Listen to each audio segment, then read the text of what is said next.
मित्रो, मागच्या तासाला आपण राजकीय सिद्धांताची व्याख्या आणि राजकीय सिद्धांताचा अर्थ समजावून घेतला होता.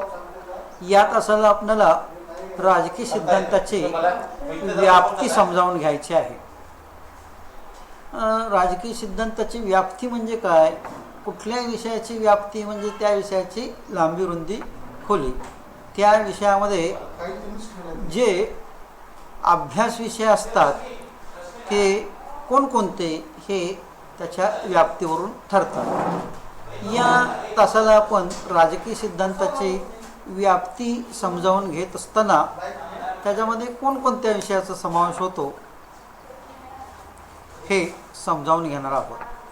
तर राजकीय सिद्धांत म्हणजे काय आपण समजावून घेतलेलं आहे की राजकीय प्रश्नांचं उकल करून वेगवेगळे व्यावहारिक जे संकल्पना येतात त्याचं आकलन करून घेणं. या राजकीय सिद्धांताच्या व्याप्तीमध्ये आपल्याला राजकीय तत्त्वज्ञानाचा अभ्यास राजकीय सिद्धांतामध्ये होतो. मित्रो, राज्यशास्त्रामध्ये वेगवेगळ्या राजकीय तत्त्वज्ञानाचा अभ्यास केलेला आहे. राजकीय प्रश्नांसंबंधी जे तत्त्वज्ञान मांडलेलं आहे, सिद्धांत रूपानं जे राज्यासंबंधीचं, राज्याच्या उदयासंबंधीचं, राज्याच्या विकासासंबंधीचं, त्याचबरोबर राज्यामध्ये असणारे कायदा, स्वातंत्र्य या सगळ्या संबंधीचं तत्त्वज्ञान जे उदयाला आलेलं आहे, या तत्त्वज्ञानाचा अभ्यास राजकीय सिद्धांतामध्ये होतो. दुसरं, नव्या सिद्धांताचा शोध. राजकीय सिद्धांतामध्ये, राज्यशास्त्रामध्ये जे नवीन सिद्धांत उदयाला येत असतात, या सिद्धांताचा अभ्यास केला जातो आणि त्याच्यामुळं राजकीय सिद्धांताचा अभ्यास व्यापक बनलेला असतो. राजकीय सिद्धांताची व्याप्ती ही सखोल बनलेली असते आणि त्याच्यामध्ये प्रचलित असलेल्या विविध विचारसरणीचा अभ्यास राजकीय सिद्धांतामध्ये होतो. त्याचबरोबर विविध श्रद्धा, मूल्य यावर आधारित तत्त्वांचा संच असतो, याचा अभ्यास या सिद्धांतामध्ये होतो. राजकीय संघटनांचा आधार आणि तिचा उपयोग हा राजकीय नव्या शोधामध्ये होतो. त्याच्यामध्ये गांधीवाद असेल, समाजवाद, उदारमतवाद इत्यादी नव्या सिद्धांताचा अभ्यास राज्यशास्त्रामध्ये होतो. तिसरा मुद्दा आहे, राजकीय सिद्धांताच्या व्याप्तीमध्ये शासन संस्थांचा अभ्यास होतो. वेगवेगळ्या जगामध्ये वेगवेगळ्या राज्यांनी वेगवेगळ्या पद्धतीची शासन व्यवस्था स्वीकारलेली आहे.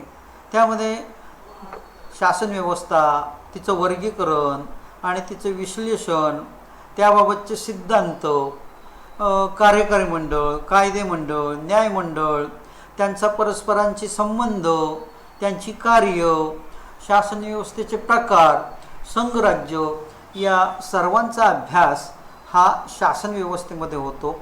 अर्थात ही शासन व्यवस्था जी आहे ही एककेंद्रीय राज्य असतं, त्याचबरोबर संघराज्य पद्धती असते. या सगळ्यांचा अभ्यास याच्यामध्ये होतो. त्यानंतर पुढचा मुद्दा आहे की तुलनात्मक शासन पद्धती.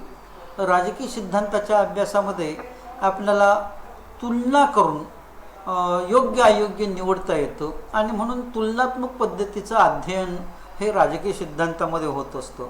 आणि या तुलनात्मक पद्धतीमुळे आपल्याला नवी विचारसरणी, नवीन शासन व्यवस्था, नवीन प्रणाली, नवीन तत्त्वज्ञान स्वीकारता येतं.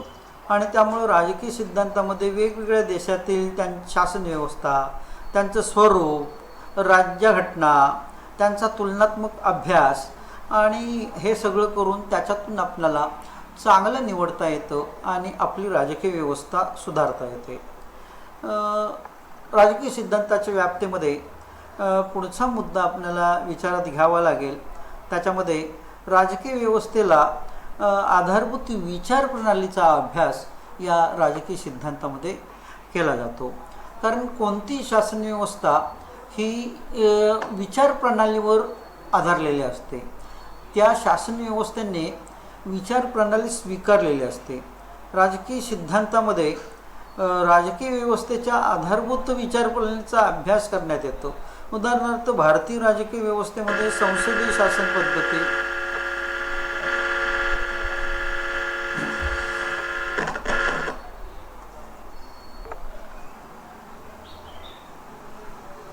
भारतीय राजकीय व्यवस्थेने संसदीय शासन पद्धतीचा स्वीकार केलेला आहे, संघराज्य पद्धतीचा स्वीकार केलेला आहे.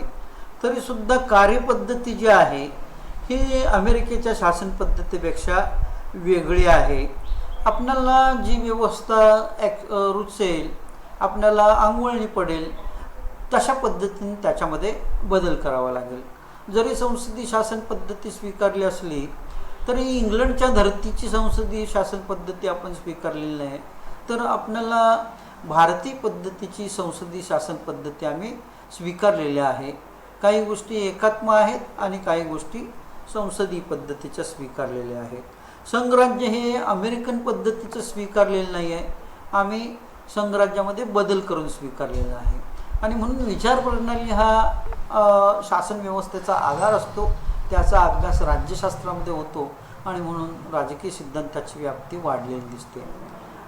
पुढचा मुद्दा आहे राजकीय सिद्धांतामध्ये लोकप्रशासनाचा अभ्यास होतो.